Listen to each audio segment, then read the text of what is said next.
우리 기독교는 이 성경이 없으면 기독교가 성립이 되지 않습니다. 근데 굉장히 쉬워요. 여러분이 불교 서적을 한번 읽어보신 적 있습니까? 말도 어렵거니와 너무 철학적이고 사변적이고 그래갖고 너무나 힘들어요. 근데 우리는 성경을 읽으면 너무 쉬워요. 전부 다 알아들은 말로 이렇게 되어 있습니다. 근데 반대로 가장 깨닫기 힘든 것이 또한 성경이기도 합니다.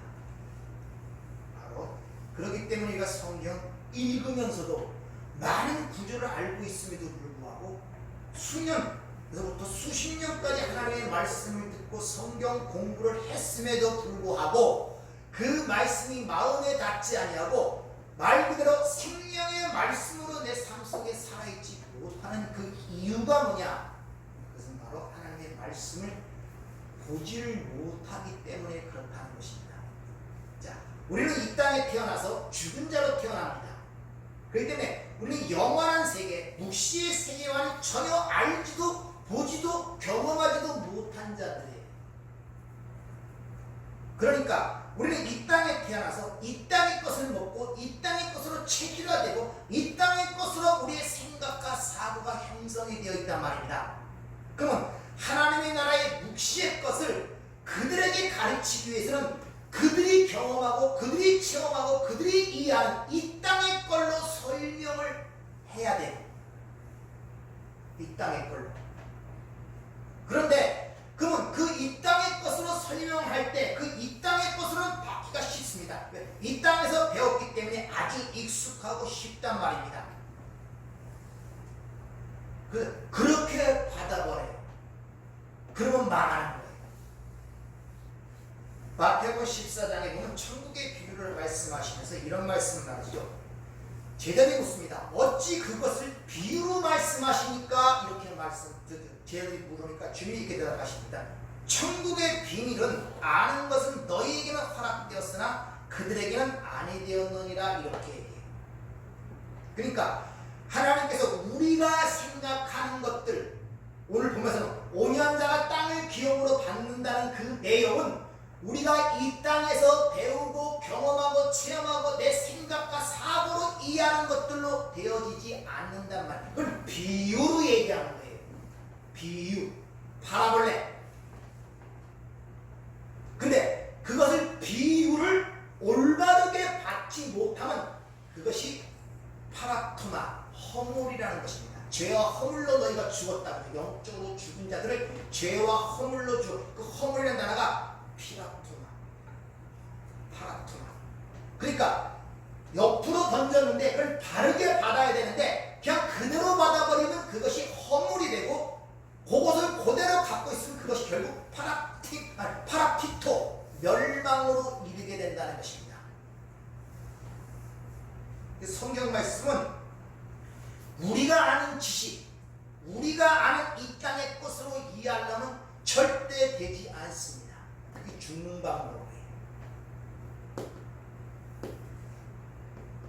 그래서 성경이 말하는 것들은 우리가 기존적, 흔히 말하면 세상 사람들이 생각하고 정의해놓은 국어 사전적 의미로 그것을 받아들이면 안 된단 말이에요.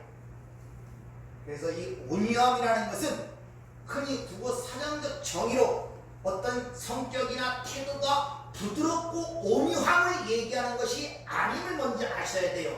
인간의 성품과 기질을 이야기하는 것이 아니란 말입니다. 또 그런 온유한 성질을 갖기 위해서 인간들이 부단히 애를 쓰고 노력하여 얻어지는 것도 아니란 말입니다. 하나님이 우리 당신의 백성들에게 주는 것은 우리와 수고의 노력에 의해 주어지는 아무것도 없습니다. 니똥이 하사라는 말을 많이 사용하는데 거저주는 하나님의 선물이에요. 따라서 이 온유라는 것은, 이 온유함이라는 것은 구원받은 하나님의 백성들의 삶을 이끌어가는 하나님의 통치에 의하여 그 백성 안에서 이루어지는 하나님의 선물이고 하나님의 역사란 말입니다. 그것이 온유한 자라는 의미예요. 따라서 그런 하나님의 은혜의 통치에 의하여 하나님의 주신 그 그 역사에 의하여 온유함을 갖게 된 자들은 반드시 그 삶 속에 변화가 일어나게 되는데, 그것이 바로 사람과 세상에 대한 태도가 변하게 됩니다. 시각이 변하게 되는 거예요. 여러분이 사람 할 때 사람을 어떻게 봅니까? 생각해 본 적도 없죠.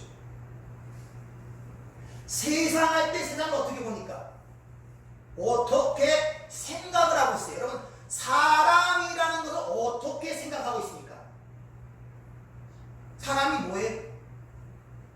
짐승과 다른 거? 뭐 세상에서 정의하는 뭐 경제적, 사회적 동물? 철학적 사유를 갖고 있는 어떤 존재? 사람이 뭐예요? 사람이.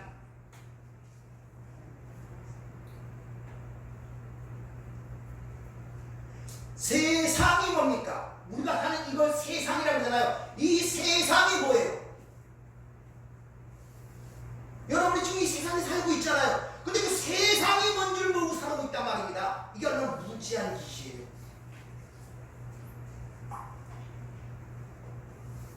이렇게 하나님에 의하여 온유함으로 되어진 자들은 인간, 사람과 세상을 대하는 태도의 변화를 가져온다는 것은 좀 어려운 말로 세계관과 가치관의 변화를 겪게 돼요. 그러므로 새롭게 반응하고 새로운 태도로 변화를 받을 수밖에 없다는 것입니다.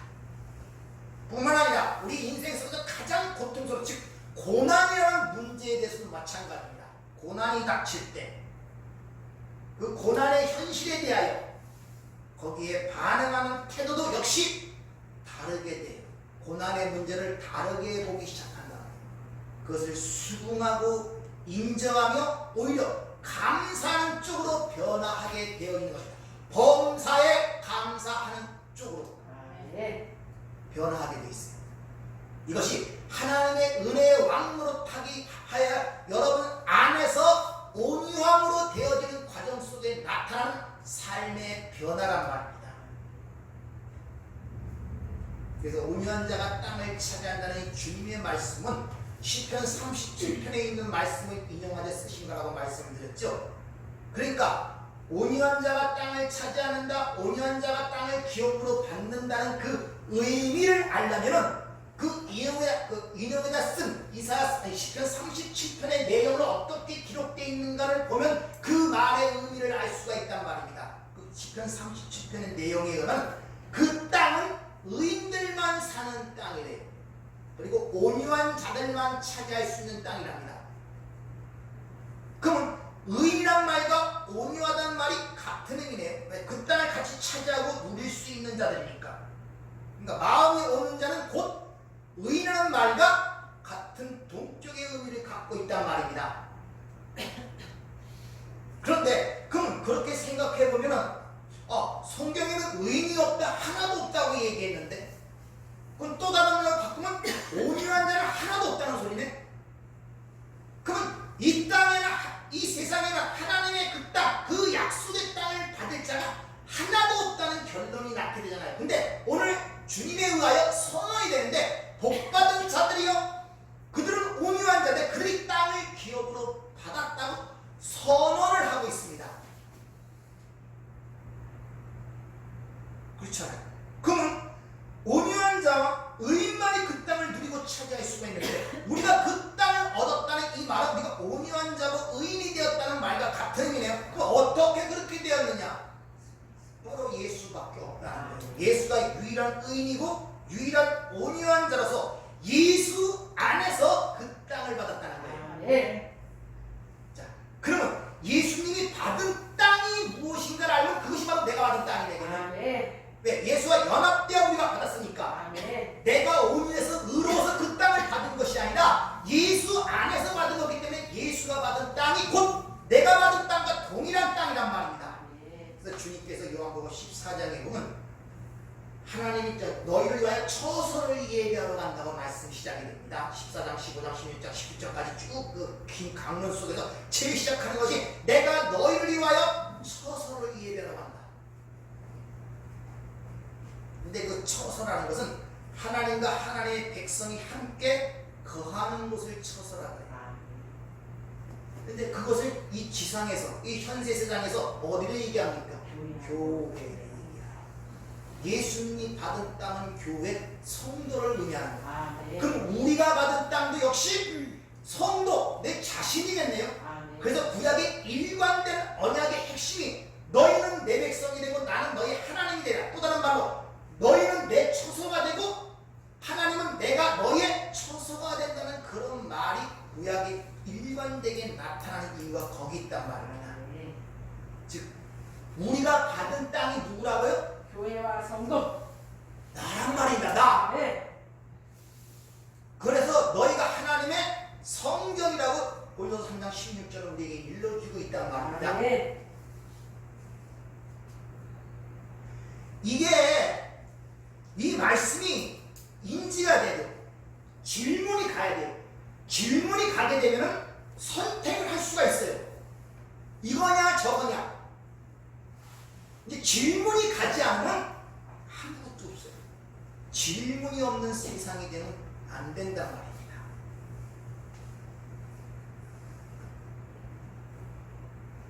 자, 그러면 성경은 땅이라고 표현하고 있는데 그 땅이 교회구나. 내 자신이 봐도 기업으로 만든 땅이네. 그러면 성도가 땅인데 하나님의 나라, 그 약속의 땅인데 또 다른 말로 하나님의 나라인데 하나님의 초소인데 그럼 그 땅의 특성이 뭔 줄 알아야 성도의 특성이 뭔 줄 알 수 있을 거 아니에요.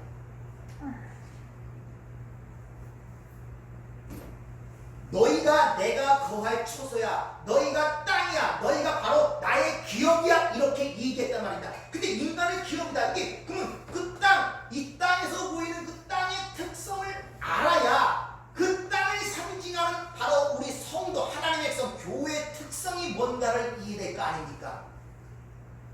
그래서 그 땅의 특성을 신명기 11장에 가면 잘 설명하고 있습니다. 신명기 11장 10절부터 내가 들어갈 차지하려는 땅은 내가 낳은 애국 땅과 같지 아니하니 거기서 너희가 파종한 후에 발로 물대기를 채소가 됨과 같이 하였거니와 너희가 건너가서 차지할 땅은 산과 골짜기가 있어 하늘에서 내리는 비를 흡수하는 땅이요 내 하나님 여호와께서 돌봐주시는 땅이라 연초부터 연말까지 내 하나님 여호와의 힘이 항상 그 위에 있느니라. 이스라엘 백성들은 약속의 땅, 하나님의 땅으로 지금 인도하는 과정 속에서 모세가 그 백성들의 그 땅의 특성을 이야기합니다. 그 땅의 특성은 너희가 살던 애국 땅과 같지 아니하다는 것입니다. 그리고 그 약속의 땅은 산과 골짜기로 되어 있고 하늘에 내리는 비를 흡수하는 땅이면서 여호와가 돌봐주시는 땅이에요. 자, 그들이 살던 애국 땅은 세상을 상징합니다. 여러분 애국을 아시겠지만 거긴 델타라는 아주 비옥한 땅이에요. 거긴 그 나일강이 한 번씩 홍수로 범람하는데 그것을 신의 축복으로 여겼습니다. 신의 저주가 아니라 애국의 사상. 왜? 한 번씩 홍수가 나면 그 산각지 지역에 옥토가 형성돼 갖고 씨만 뿌리면 산모작이 가능해요. 그래서 그 위대한 문명이 거기서 탄생된 거예요. 그런데 지금 주님이 그들에게 약속의 땅은 그렇게 좋은 땅이 아니라 평지도 아니고 꼴짜기하고 산이라요. 뿐만 아니라 비를 내리면 흡수하는 땅 천수답을 얘기하는 것입니다. 물이 고이질 않아요. 다 흡수해버리고. 뿐만 아니라 그 모든 것 처음부터 연초부터 연말까지 다 하나님이 도와주셔야만 되는 땅이랍니다. 우리의 개념은 애굽에서 끌어내서 약속의 가나안 땅, 젖과 꿀이 흐르는 땅이니까 애굽 땅보다 훨씬 좋은 곳으로 인도하고 훨씬 나은 곳으로 인도하는 그런 개념을 갖고 모든 그런 사고 체계로 모든 걸 보기 시작한단 말입니다.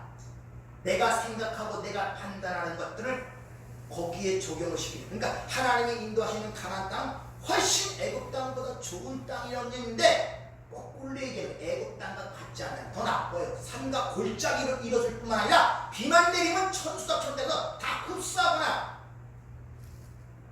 그런 땅이에요. 내가 돌보지 않으면 전혀 농사를 질 수 없는 곳, 그것을 지금 그들에게 주시겠다고 약속하는 땅이란 말이에요. 쉽게 얘기하면 인간의 수고한 노력으로 되는 땅이 아니라 오직 땅이라고 얘기하고 있단 말입니다. 네. 자, 그럼 여러분 자신이 땅이라면 여러분의 자신의 수고와 노력으로 여러분의 자신이 성숙하거나 여러분이 발전되거나 그런 것이 아니란 말입니다. 거기는 연초부터 연발까지 여호와 하나님의 도우심과 인도하심과 통치함에 의해서만이 가능한 땅이에요. 네. 그걸 또 다른 말로 자기 부인이라고 그러는 거예요.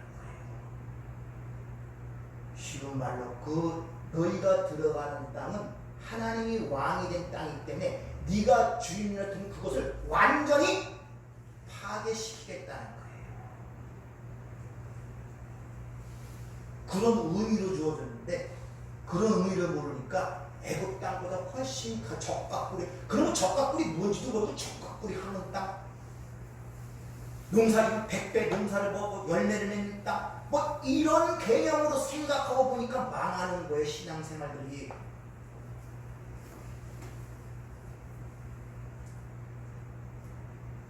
그 땅을 이사야서가 좀 더 명확하게 보여주는데 이사야 65장 17절에 보라 내가 새하늘과 새 땅을 창조하나니 이전 것은 기억되거나 마음에 생각나지 아니할 것이라.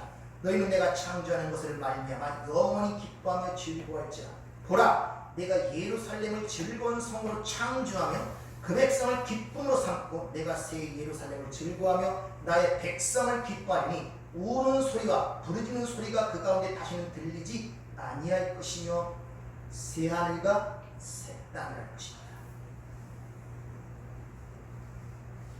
기독교인, 그리스도인이 되는 것은 여러분의 과거의 잘못들을 몇 가지 고쳐갖고 리모델링 시켜서 훌륭한 성인으로 만들어내는 것이 아닌 걸 아셔야 돼요. 제발 그 틀에서 벗어나셔야 돼요. 내 옛사람이 파괴되는 거예요. 하나가 다 잘나갖고 완전히 죽이고 그래서 새로운 것으로 만들어내는 것이 기독교란 말입니다. 네. 그런데 우리의 사고방식은 옛날의 것들을 그대로 갖고 있고 그대로 예수 믿으면서 그전에 내가 불편하고 고통스럽고 힘들고 어려운 것들을 하나님 다 해결해 주시고 그전에 내가 원하고 바라는 것들을 하나님 다 해주시는 쪽으로 예수를 믿고 기독교를 생각하는 분들이 얼마나 많은지를 몰라요. 하나님이 옛 것을 싹 평토장하게 시키겠다는데 나는 그게 싫어요. 내가 좋아하는 것들은 그대로 유지가 되면서 내가 그래서 힘들고 어려운 것들을 하나님 요것저것 다 속관해주고 내가 좋아하고 원하는 것 오로지 쓰는 것을 예수 믿는다고 생각하면서 끊임없이 옛 것을 가져가갖고 그걸 버리고 없앨 생각을 안 하고 붙잡고 있는 거예요. 왜? 거기서 행복 찾는 것을 끝까지 그 행복을 놓지 않는 거예요. 거기서 자기의 위안과 인생의 행복을 느끼려고. 왜 그걸 안 놓습니까?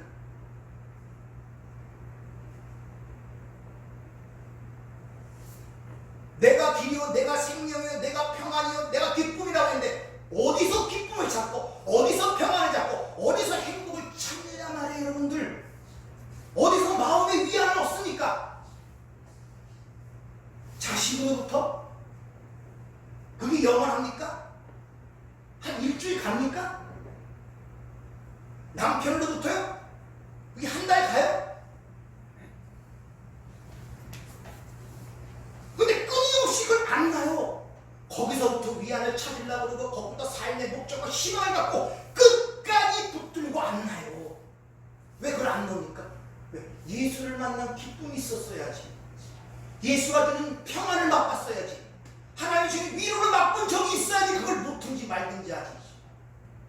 한 번도 하나님으로부터 진정한 세상이 줄 수 없는 기쁨과 평안과 쉼과 그 소망을 맛본 적이 없으니 그 낯선 것들을 위해 어떻게 내가 익숙한 것을 놓겠냐는 말이에요. 그래서 여기가 좋사오니 라는 말이 나오는 거예요.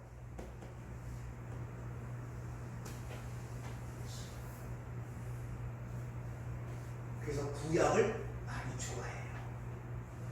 근데 구약에 땅이 주어지는 약속들이 있는데 거기는 항상 이런 것 저런 것을 행해야 된다는 조건이 붙어 있습니다.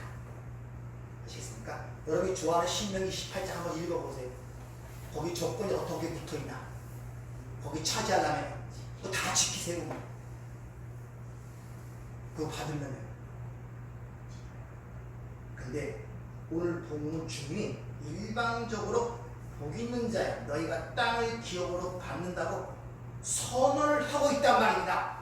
너희가 착한 삶을 살아 율법적인 양을 지켜라 그래서 준다는 말이 아니라 너희가 이미 복을 받은 참으로 창세전에 신령한 복을 받은 참으로 이미 너희가 거저 그 땅이 너에게 주어져 있다는 것입니다. 네.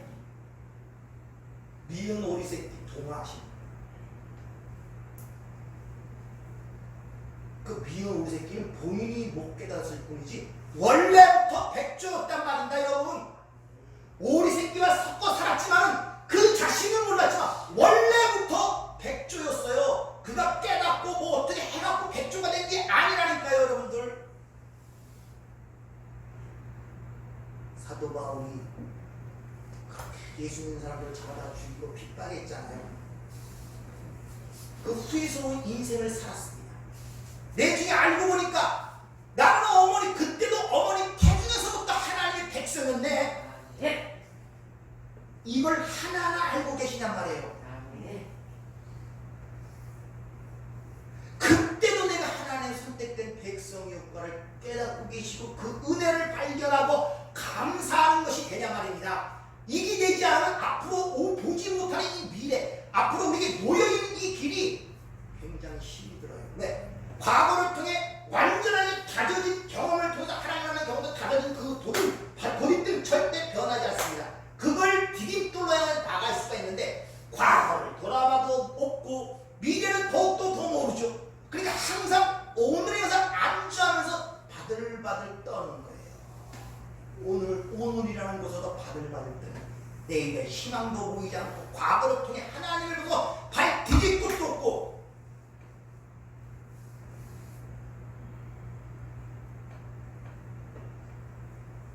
이렇게 복받은 자의 삶의 현실과 그 나라가 요한계시록에서 확실하게 우리에게 그려지고 있죠. 계시록 22장 1절부터 4절까지 말씀을 잘 들어보세요. 또 내가 새 하늘과 새 땅을 보니 처음 하늘과 처음 땅이 없어졌고 바다도 다시 있지 않더라. 또 내가 보매 거룩한 성 새 예루살렘이 하나님께로부터 하늘에서 내려오니 그 준비한 것이 신부가 남편을 위하여 단장한 것 같더라.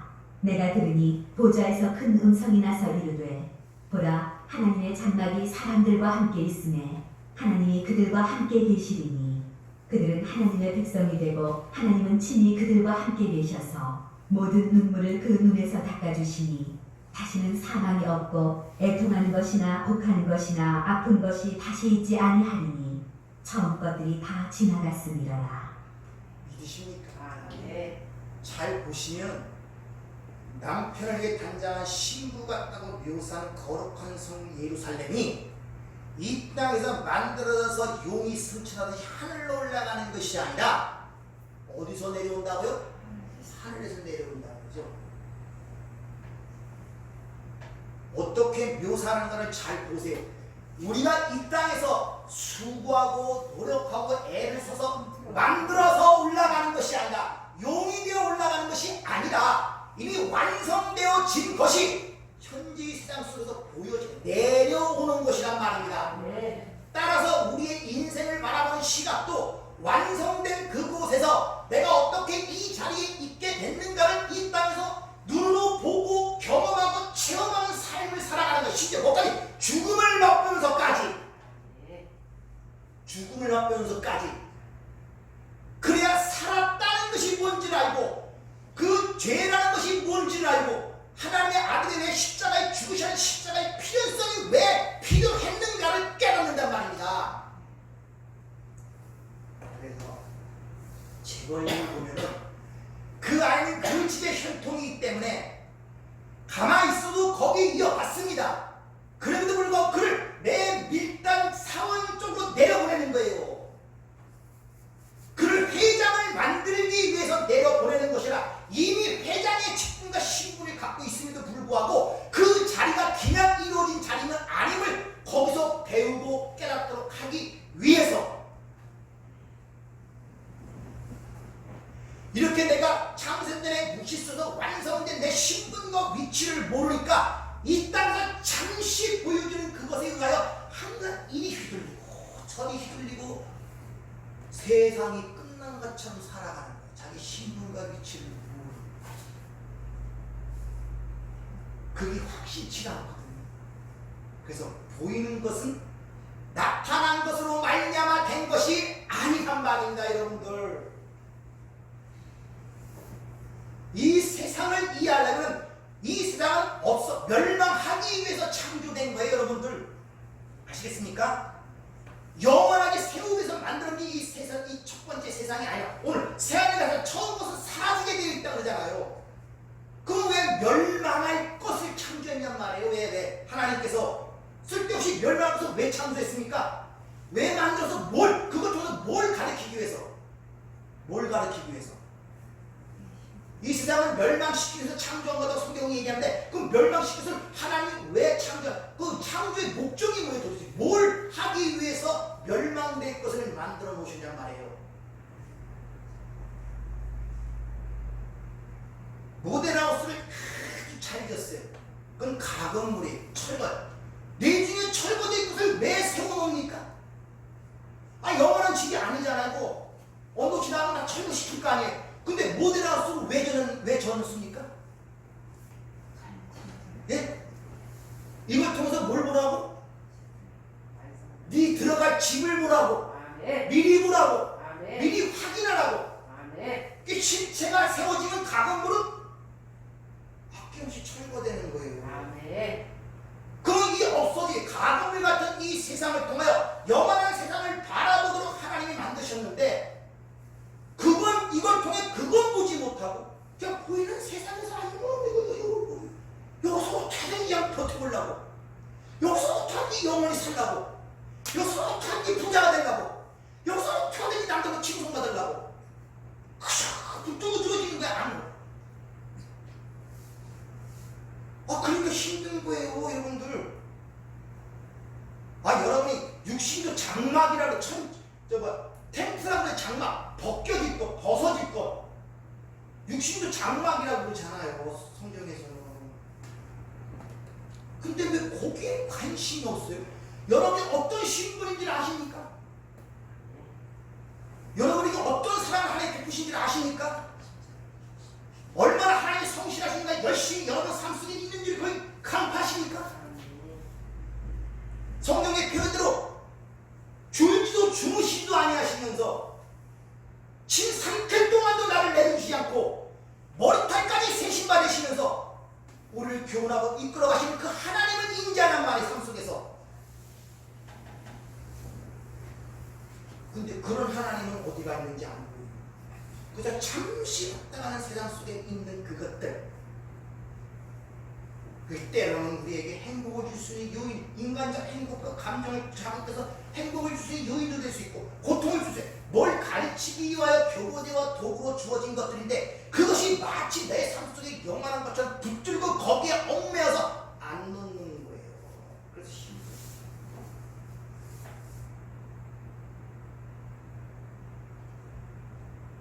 세상을 이기는 방법은 하늘의 것을 아는 방법. 왜? 보이는 것은 나타난 것으로 말미암아 된 것이 아니기 때문에 실체를 알아야 이것의 모형과 그림자가 뭔가를 깨닫게 될 거 아닙니까?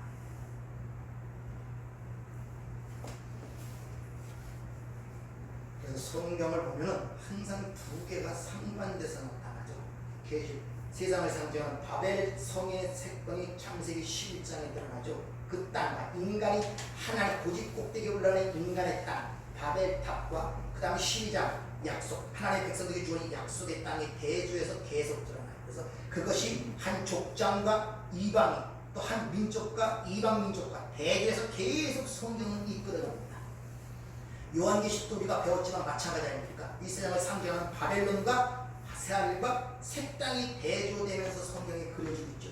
계시록 18장에 그 세상 바벨론이 완전히 멸망하고 19장에 새 예루살렘과 새 하늘이 창조되는 모습으로 나타나요. 완성되는 모습으로. 여러분의 인생이 그거란 말이야. 공조, 베슐라레마. 우리는 이 땅에 살고 있지만 이미 하늘에 속한 자는 이중적 그 관면 속에서 지금 살아가고 있어요. 다시 말하면 옛사람과 새사람이 지금 같이 살고 있단 말입니다. 또 다른 말로 바벨론과 새하늘과 새 땅이 지금 같이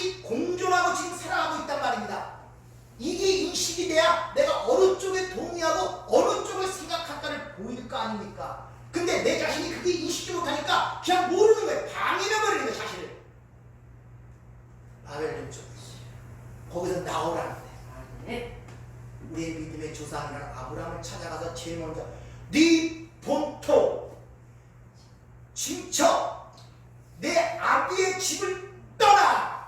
아멘. 근데 왜 안 떠나고 그 자리에 있습니까? 그리고 그 자리에 있으면서 계속 세상적인 생각과 그런 걸 따라서 예수 믿으라고요? 자기는 안 떠나고 친구들한테 예수 믿으라고요? 철로역정 읽어보라고 했죠? 거기서 크리스찬 씨가, 믿음 씨가 거기서 머무면서 예수 믿으라고 하네? 아니, 그런 건면 안 해요. 얘기하고 그들이 안 믿으니까 그냥 떠납니다. 아멘. 자식이고 아내고 부모고 얘야 네가 너무 삶이 지쳤고 힘들어서 며칠 쉬면 될 거야. 아니에요, 어머니. 여기는 멸망받을 도시래요. 남편, 아내가 눈물을 흘립니다. 여보, 왜 그래, 왜 그래, 왜 그래? 자식하고 타들고 어딜 간다는 거예요? 애들도 아빠 그러면 안 돼. 아빠가 너무 힘들어서 그래. 우리가 말 잘 들을게. 그걸 뿌리치고. 근데 그들이 내중에 그 친구들도 거기서 나옵니다. 아멘. 그 정감 때문에 아이고 마지 못해. 거기서 안 나오면 식구도 안 따라 나와요, 여러분들. 왜 그 자리에 있습니까? 왜 그 자리에 있습니까? 떠나 내게 지시할 땅으로 가라고 말씀하셨는데 아멘. 왜 그 자리에 머물러 있냔 말이에요. 왜 아직도 그걸 붙들고 여러분 거기에 모든 애정을 쏟고 관심을 쏟고 거기에 집중하냔 말입니다. 그 자리를 떠나라고 하는데 바벨론 말라마 18장에서 멸망되는 것은 내 백성들아 거기서 컴온! 나와. 그들이 받을 재앙에 너희가 같이 받지 마. 내 백성들아 거기서 나오라! 그러잖아요. 나오라고. 아멘. 그렇다고 가정 버리고 밖으로 뭐 유목민들아 소리 아니에요. 여러분들도 오해할까 말씀드립니다. 사고를 바꾸라는 아멘. 시점. 그렇게 하늘에서 내려온 거룩한 성 예루살렘을 묘사하기를 남편을 위해 단장한 신부라고 묘사를 하죠. 누굽니까? 교회. 저와 여러분을 얘기하는 거예요. 그것이 하늘에서 단장이 돼서 내려오는 모습으로 성경은 그려지고 있습니다. 여러분이 이 땅에서 단장되는 것이 아니라 하늘에서 단장이 되는 거예요. 그 단장되는 모습이 이 땅에서 어떻게 드러나냐? 우리 심령이 가난한 자, 애통하는 자, 온유한 자, 줄인 자, 목마른 자의 모습으로 드러나. 그래서 그들이 창세전 신령한 복은 받은 자들의 삶의 이 땅의 현실이 그렇게 드러나는 거예요. 그래서 창세기 요한복음 14장에 보면 추수, 심판과 구원을 상징하는 추수의 모습이 기록되는데 구원에 이르는 포도도 익었다. 그리고 또 심판에 이르는 멸망당할 포도도 익었다. 익었다는 단어가 우리 번역 성경은 똑같이 익었다 그래요. 근데 하나님의 구원을 상징하는 그 포도에 익었다는 그 단어는 그 사이로 시들다 말라 비틀어지다 해요. 그리고 멸망에 떨어지는 그것을 익었다는 아크마로 최전성의 시대, 절정할 때 그걸 익었다. 아시겠습니까? 그리고 계시록 18장 바벨론에 멸망할 때 세상을 보면 인간들의 사치와 영광이 극치를 이룹니다. 여러분 자꾸 멸망이 온다 그러니까 영화에서 본 것처럼 지진이 많이 나고 뭐 폭풍이 나서 뭐 지대에서 뭐 그런 재난 쪽으로 생각하지 마세요. 인간은 바벨탑 11장에 보면 묘한 말씀이죠. 저 인간들이 경험하는 것을 다시는 금지할 수 없으리라 이런 말씀을 해요. 하나님께서 그 말씀하신다니까요. 이게 엄청난 저주의 말씀이에요. 저들을 어떤 가르침과 교육으로 된 자들이 아니라는 거예요. 죽어야만 끝나는 자들이란 그런 말이에요. 그들이 경영하는 것을 다시는 어떻게 타치하거나 말릴 수가 없단 말입니다. 어떻게든지 인간들은 자신의 수명을 연장하기 위해서 모든 방법을 동원하였으려도 모든 걸 이겨내 인간의 최상의 신의 상태로 만들어내려고 부단히 노력하고 과학 문명을 발생시킬 것입니다. 그래서 코로나도 반드시 특히 인간은 목숨에 관한 모든 걸 올인하는 특징이 있죠. 그래서 코로나도 이겨내요. 홍수도 이겨냅니다. 어떻게 하든지 저 이 우주 밖에 위성을 만들었고 물만 있으면 거기다 식민지를 세워갖고 그걸로 이주해서 생명을 연장한다니까 광문명의 인간들은 그래서 인간의 사치와 영어가 극에 다를 때 그때 끝이 오는 말입니다. 뭐 여기서 자연생적 일어나는 거 하고 끝이 없 그런 소리 하지 마세요. 뭘 제대로 볼 줄 알아야죠.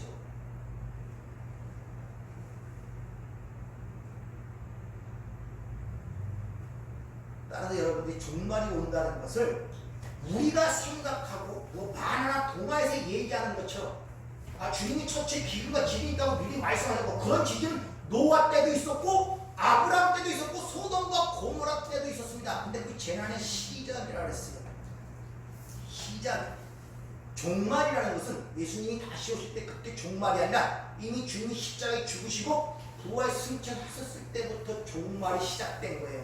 그래서 일곱인 일곱 나팔 일곱 대접은 우리에게 순서적으로 이 시간과 역사를 사는 우리에게 가르치기 위해서 그런 개념을 두고 선포하는 것이지 동시에 일어나는 것이고 여러 가지 면을 일곱인 일곱 나팔 일곱 대접으로 설명하는 것입니다. 그 일곱인 일곱 나팔 것들은 지금 이미 실현이 되고 있는 것입니다.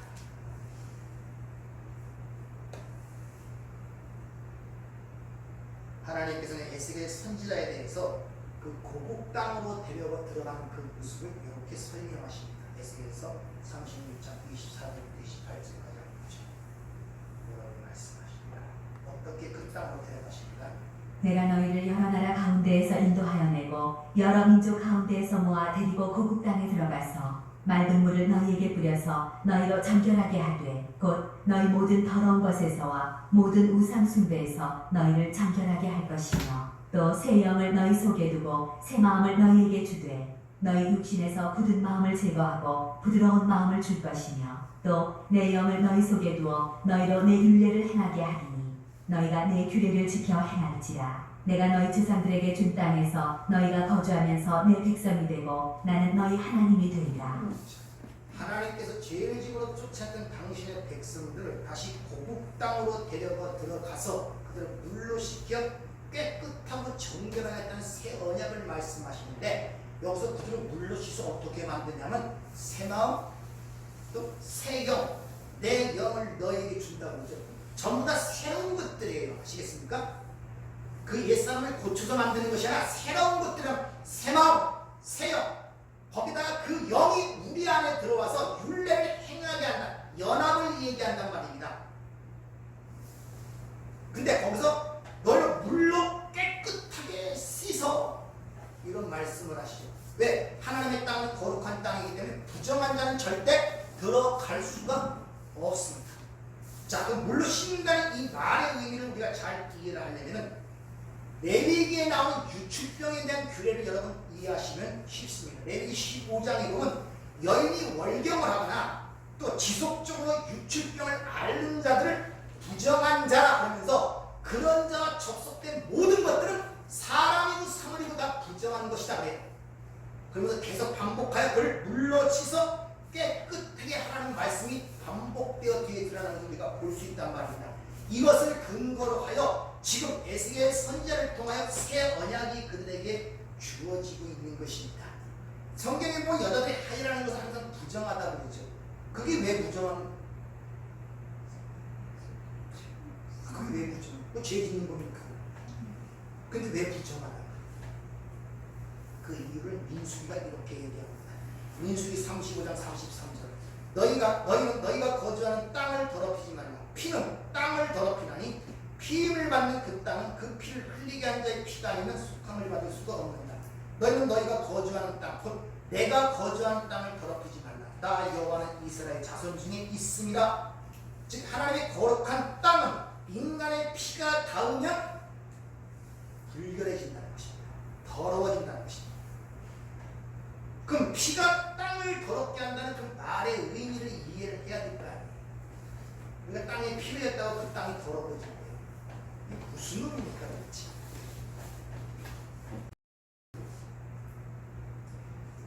잘 이건 이해하시기 바랍니다. 레위기 17장 9절에 보면 이런 말씀이죠. 만물보다 거짓되고 심히 부패한 것은 마음이에요. 누가 능히 이를 알리오마는 만물 중에 가장 추악하고 더러운 것이 인간 안에 있는 마음이라고 성경은 그렇게 이야기를 하고 있습니다. 근데 그 안에 있는 것이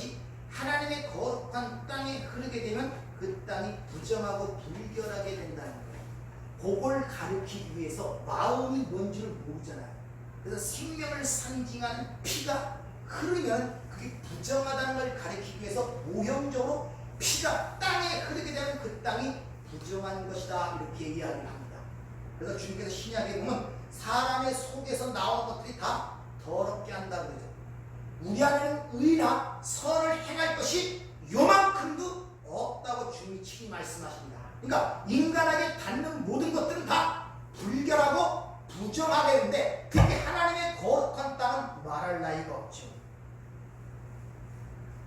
그래서 잠언서에 보면 내 아들아 내 마음을 내게 달라면서 에스겔 30주는 그리고 내가 새 마음을 너에게 주리라 약속하시는 이유가 바로 거기 있단 말입니다. 이렇게 하나님께서는 부정한 자들을 물러 씻으라고 이야기를 하고 있는 거예요. 그래서 우리가 하나님의 땅을 주기 위해서는 반드시 하나님께서 물러 우리를 씻어야 되는데 그래서 에스겔서에 보면은 고국 땅에 들어갈 때 이 고국 땅이라는 단어가 아담입니다. 에레츠가 아니라 아담, 인자 누굽니까? 예수.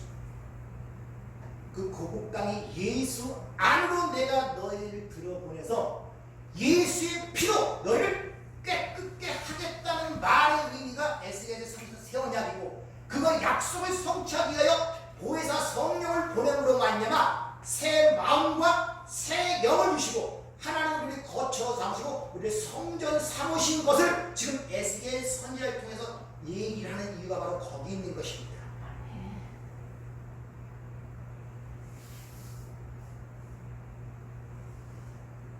그래서 유출병이 있는 부정한 여인이 어떻게 구원받는가에 대한 모습이 신약에 기록이 되어 있죠. 마태복음 9장 20절에 보면 12해 동안 혈루증을 앓는 여자가 예수 뒤로 와서 그 겉옷가슴을 만지니 이는 제 마음에 그 겉옷만 만져도 구원을 받겠다 하니라. 예수께서 돌이켜 그를 보시니 이르시되 딸아 안심하라 내 믿음이 너를 구원했다 하시니 여자가 그 즉시 구원을 받으니라. 여기서 12회라는 12는 하나님의 자녀의 숫자라고 했죠. 창세에 선택한 하나님의 백성. 근데 그럼에도 불구하고 혈루병, 다시 말하면 타락한 인간, 하나님의 백성이 타락한 인간을 지금 모형하고 있단 말입니다. 근데 그녀가 구원을 받겠다고 예수님의 겉옷을 만졌어요. 잘 읽어보시면 내 병을 고쳐달라는 것이 아니라 구원을 받겠소죠. 그래서 네 병이 고침받았다가 아니라 내가 따라 내가 구원을 받았느니라 지금 이렇게 이야기하고 있음을 여러분 아셔야 됩니다. 즉 이 혈루병, 타락한 인간을 상징하는 혈루병 여인이 믿음으로 예수의 겉옷, 예수님의 은혜를 만지자 그가 구원을 받아버린 거예요. 왜? 어떻게? 마태복음 8장 17절 이는 선지자 이사야를 통하여 하신 말씀에 우리의 연약한 것을 친히 담당하시고 병을 짊어지셨다 함을 이루려 하시니라. 그 여인의 혈루병을 주님이 가져가신 거예요. 다시 말하면 예수의 피가 그를 깨끗하게 하는 물이 되었단 말이에요. 그래서 예수의 피를 물로 이해하지 못하면 구원을 뭔가를 모른단 말입니다. 그래서 예수님께서 십자가에서 뭐와 뭐를 흘렸다고 친히 성경은 기록하죠. 요한복음 19장 13, 14절 참으로 옆구리를 찌르니 곧 피와 물이 나오더라. 피가 항상 땅에 떨어지면 그 자체는 저주입니다. 근데 피 속에는 항상 뭐가 함께 흐르냐? 물이 함께 흐르고 있다는 사실을 여러분들이 기억을 하셔야 돼요. 그래서 아이가 태어날 때, 여자의 아이가 태어날 때 항상 뭐와 뭐가 터지니까 양수와 피가 터지죠. 이게 새 창조의 원리인 것입니다. 그래서 기독교는 예수의 피만을 자랑하는 유학이에요. 왜? 예수의 피만이 우리의 죄를 깨끗게 하는 물이 될 수 있기 때문에. 그래서 성소에 보면은 번제단 피로 제사를 드리죠. 그러나 그거 갖고 성소에 못 들어갑니다. 뭐가 있습니까? 물두멍에서 물로써 자신을 깨끗하게 하여 성소에 들어갑니다. 우리 유일하게 깨끗하게 하는 물은 예수의 피밖에 없다는 것을 우리가 알기 때문에 우리 예수의 피만 자랑하는 기독교의 핵심적 교리가 됐다는 것을 여러분들이 아셔야 돼요. 그래서 하나님의 백성이 창조된 것이고 우리가 하나님의 초소가 된 것이고 우리가 하나님의 초소는 하나님이 우리의 초소, 연합이 된 거야. 그래서 구원의 목적을 취했고, 이거는 내가 너희를 초소로 삼기 위하여 구원해냈다고 얘기하고, 신명기에서는 내가 너희의 초소가 되기 위하여 너희를 구원해냈다고 그렇게 얘기하는 이유가 바로 거기 있는 것입니다. 그래서 교회를 주님의 몸, 성도를 그 몸의 지체, 그걸 어떻게 가르치느냐? 혼인관계, 한 몸에 이루는 혼인관계를 통하여 구원을 설명하는 거예요. 그래서 여인이 순결함과 거룩함으로 아이를 해산함으로 구원을 받는다고 디모데후서 2장 15절이니까 거기서 기록되어 있죠. 아이를 해산함으로, 누구? 생명, 예수를 남으로 두는 구원을 받는 거예요. 연합, 하나가 된단 말입니다. 그래서 사도 요한일서 5장에 보면 예수께서 하나님의 아들이심을 믿는 자가 아니면 세상을 이길 자가 누구냐 이렇게 반문식 질문을 한 다음에 그 이유를 이같이 말합니다. 요한일서 5장 6절, 이는 물과 피로 임하신 이시요 곧 예수 그리스도라. 물로만 아니요 물과 피로 임하셨고 증언하는 성령이시니 성령은 진리니라. 증언하니가 셋이니 성령과 물과 피라. 또한 이 셋이 합하여 하나이니라. 이 관계를 이해하시겠습니까? 성령, 물, 피, 하나를 얘기하고 있대요.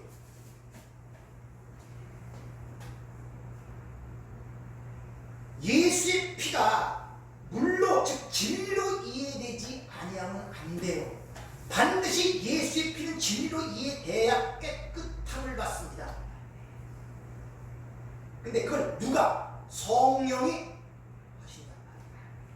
그래서 성령이 오야 너희가, 내가 실상은 내가 너희를 떠나는 것이 유익하다. 왜? 내가 가서 성령을 보내야만이 비로소 너희들이 죄가 뭔지, 의가 뭔지, 심판이 무엇인 줄을 알게 되기 때문에 그렇단 말입니다.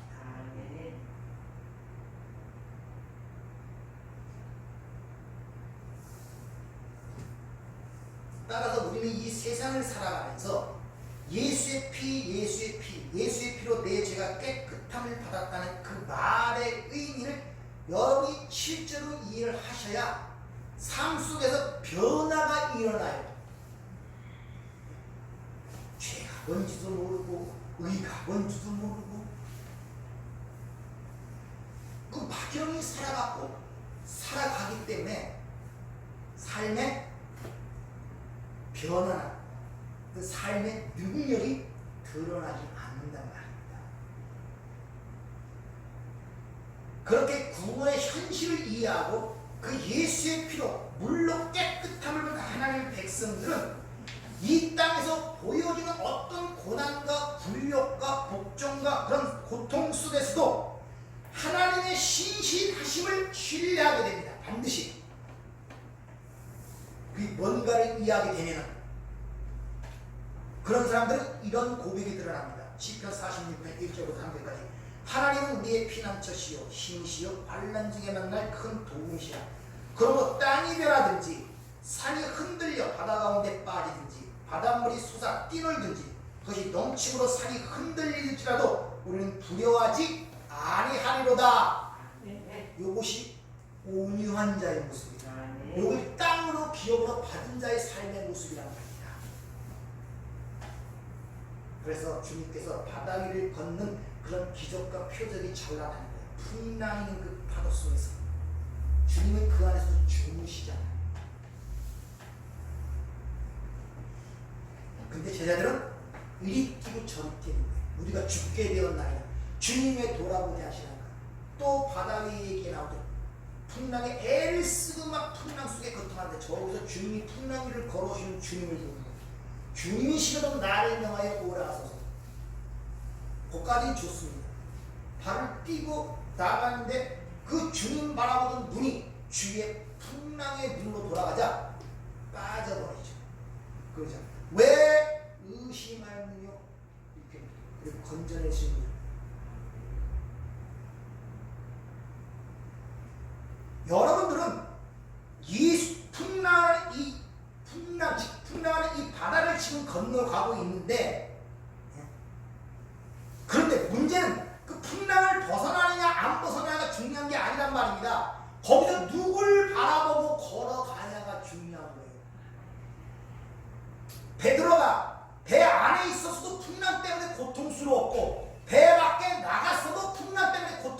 있단 말입니다. 안에서도 마찬가지고 밖에서도 마찬가지예요. 중요한 것은 누구를 바라보고 가느냐가 중요합니다. 아멘. 누구를 바라보고. 아멘.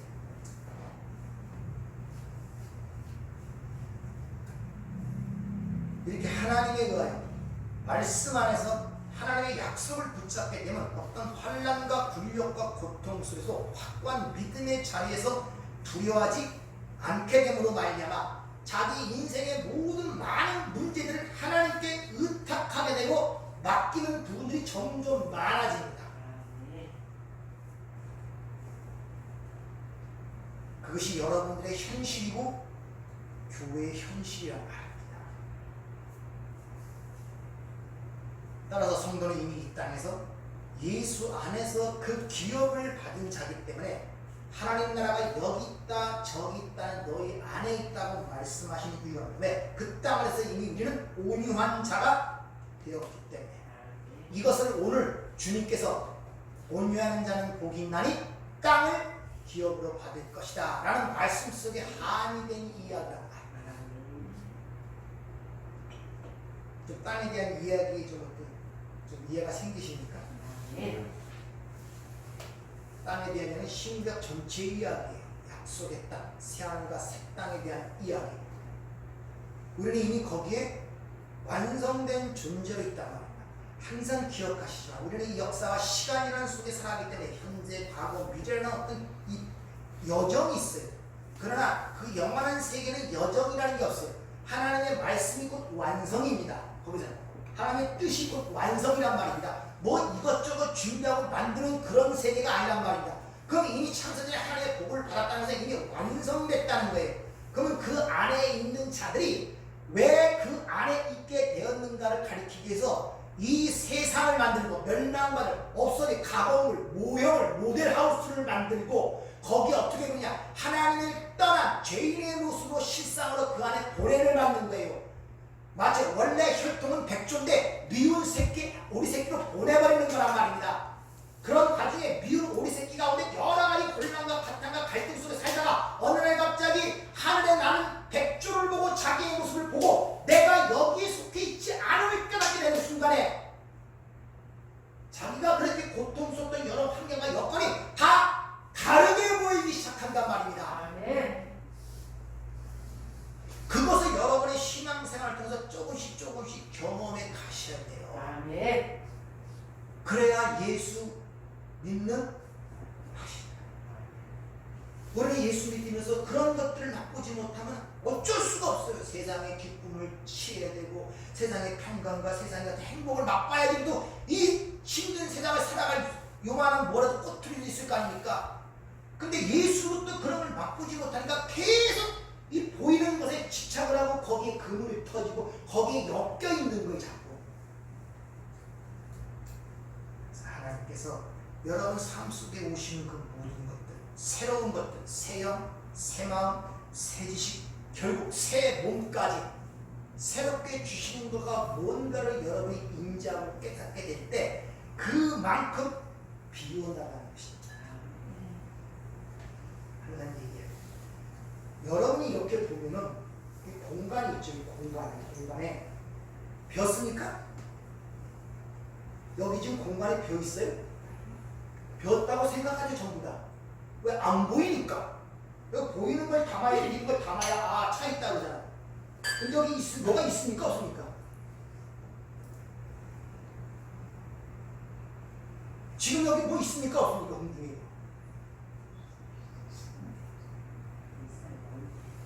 있죠. 왜 없어요? 빈 곳은 없어요. 진공 상태는 없습니다. 여기 차 있단 말입니다. 그런데 우리는 뭐가 찬지도 모르고 그걸 모르니까 이렇게 하면 쏟아질 것 같아요. 근데 이거는 이렇게 놔도 저렇게 놔도 안 쏟아져요. 그건 절대 이게 안 비워진단 말입니다. 세상에 속한 자는 세상에 아무리 비워내려고 안 돼요. 몇십 년을 더 안 된다니까요. 이것은. 그러면 이 안에 것을 비워내는 방법은 딱 하나예요. 뭡니까? 나이스. 딴 걸 채우는 거예요. 아멘. 이거 본질적으로 다른 것을 채울 때 물을 채우면 그만큼 빠져나가고 흙을 채우면 그만큼 빠져나가 채우는 만큼 빠져나가는 것입니다. 아멘. 근데 여러분이 그걸 채우지 않고 자꾸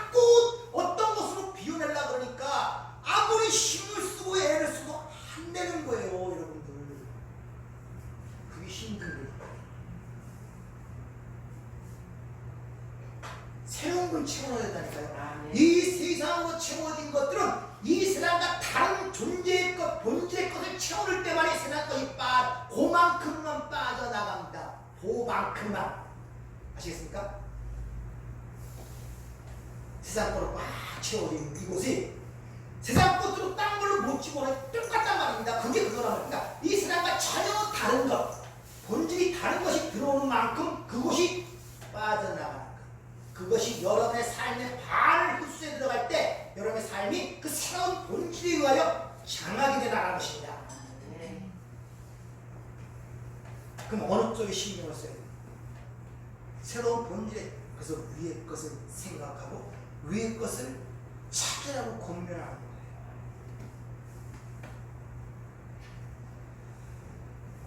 기도하겠습니다. 은혜롭게 차오르신 아버지 하나님, 운연자가 받는 땅, 이것에 대하여 세 번에 걸쳐 하나님의 말씀을 나눴습니다. 우리가 얼마나 이것을 깨닫고 알지는 주님만 아십니다. 주님, 일단 입에서 나간 것이 다시 사람으로 들어와 그것이 내게 능력이 되고 힘이 되고 생명이 되기 위해서 반드시 성령의 역사와 성령의 도우심이 있어야 됩니다. 인간의 지식과 인간의 재주로는 도저히 불가능한 일입니다.